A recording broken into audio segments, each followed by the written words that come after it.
now is Kalond Irlanda. He is an MSU Denver graduate and recently was in the world premiere of Totally Awesome 80s Ski Town USA, a new party musical. Please welcome Kalond Irlanda. Hello, sir. How are you? I'm good. How are you? Good. First off, I just have to say, I love that name of the show. Every chance I get to say the whole name, I'm like, I'm gonna say the whole name. It took a while to get to like used to saying out loud because it's just such a long title. Yeah. So I used to just start calling it Ski Town. But I mean, it is totally awesome, and it's in the '80s, and it's Ski Town USA. Yeah. So. Talk about getting to do that world premiere show in Breckenridge just a couple weeks ago. So I've never actually worked in Breckenridge ever. So it was actually my first time being up there, and it's like a beautiful place to be. I love that it's always chilly because I get hot like super easily. So like cold weather is like where I'm at. But in terms of the show, I didn't know what to expect and what to think of it at first. I actually wasn't originally cast in the show, and so they had already had auditions. They were already starting the production side of it. And Kelly Van Osbury, who does choreographer all around Denver, she sent me a message, and she's like, "Hey, so we had an actor drop out.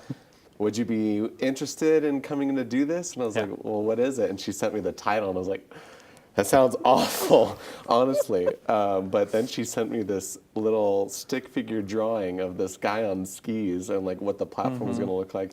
And she's like, "This could be you." And I was like, "All right, I'll do it." And I'm so glad that I did, because it's like a once in a lifetime opportunity to do new material, especially as a theater actor, because everywhere around Denver, especially in 1 year, they'll do like three versions, like 3 different shows of Hairspray in 1 year.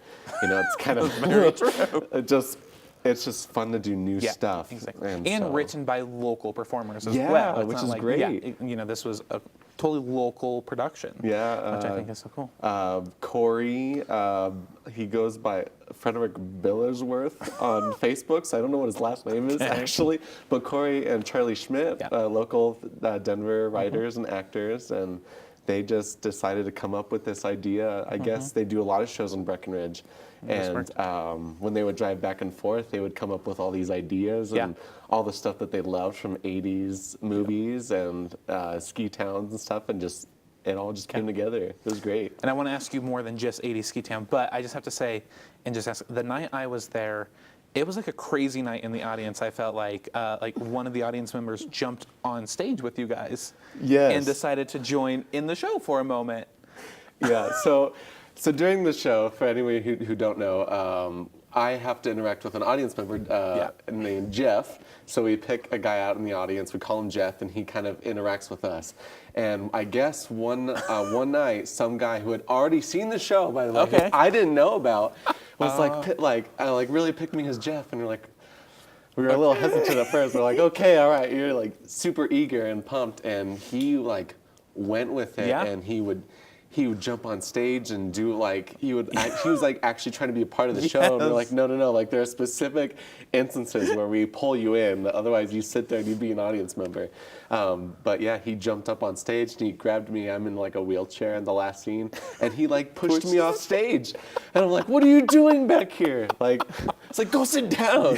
But I mean, it was fun, but now we know it was premeditated. Show. It wasn't impulsive. He planned it all out. He definitely had to have planned this out. That's crazy. Oh my gosh. And so before that, you had just finished, felt like a forever long run of, in a good way, Beauty and the Beast at Candlelight Dinner Playhouse, and you were the Beast. I was, which is crazy in itself.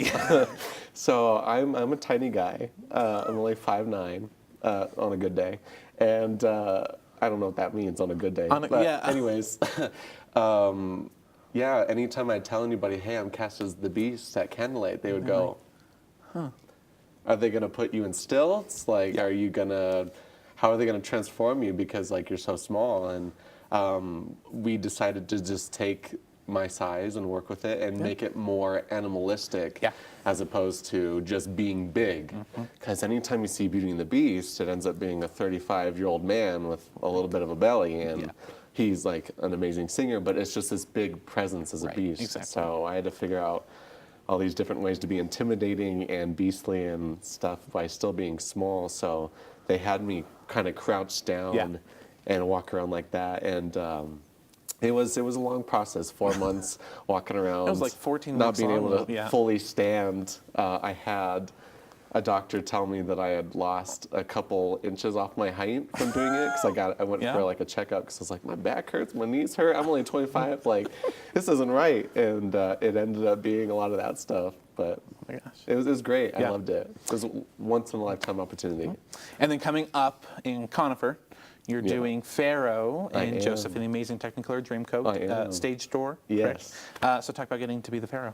So this is something that I'm actually really excited about. Tanner Kelly, he does a lot of music directing all over Denver. He's an amazing guy. I love working with him, and he's actually the director for this. And when I found out he was doing Joseph, he asked me if I would be interested in auditioning for him, and I said, well, yeah, I'd love any opportunity to work with you. It would be great. And it just ended up working out for me to be Pharaoh, and which is good because like.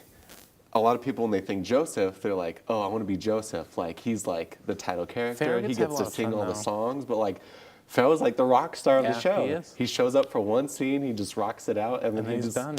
He's done. He's good to go. Yep, exactly. And I almost was like a Conrad Birdie down at Performance Now kind of thing. I ended up being Higo, but I was almost there. So it's like that Elvis-y kind of character Yeah. like came back. And so it's like, this is like my time to be like Yeah. that Elvis character. And so it'll be so fun. we, in our conversation, we've discovered you've been offered 2 roles. So what you're saying is when you audition, it doesn't go so well the first time, and then they call you Well, in a okay, desperate. I don't want to say I was offered 2 roles. I wasn't. But that's actually how I've.